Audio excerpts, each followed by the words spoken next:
Nasipur rail bridge চালু হলে ভাগ্য খুলবে হকারদের দাবি প্রদেশ কংগ্রেস সভাপতি তথা বহরমপুরের সাংসদ অধীর রঞ্জন চৌধুরীর।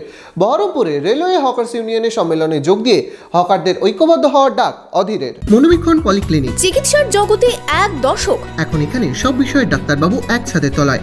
ফোন করুন 7477799515 এই নম্বরে।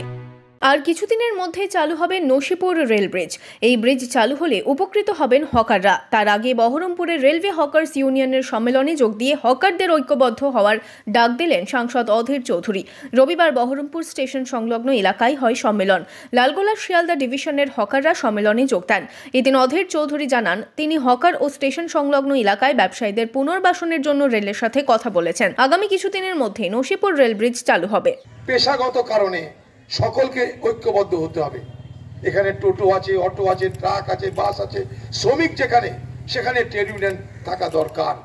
সেই ট্রেড ইউনিয়ন শ্রমিককে শক্তি যোগায়, মদত যোগায়।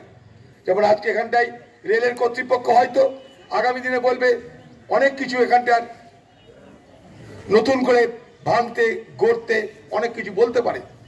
এখানে দীর্ঘদিন ধরে রেলের সঙ্গে জড়িত অনেক দোকানদারও এখানটায় বসবাস করে। আমরা তাদের কথা ভাবি। আমি রেলকেও বলেছি তাদের জন্য যে তাদের পুনর্বাসনের ব্যবস্থা কথা রেলের ভাবা উচিত।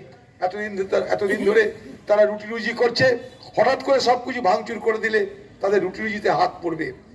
আপনাদের জানিয়ে রাখি, রেলের ভবিষ্যৎ মুর্শিদাবাদ জেলায় দিনের পর দিন বাড়ছে। আর কিছুদিনের মধ্যে দীর্ঘদিন ধরে আমরা যে আন্দোলনটা করছি, নসিপুর আজিমগঞ্জ রেল আর কিছু দিনের মধ্যেই চালু হবে।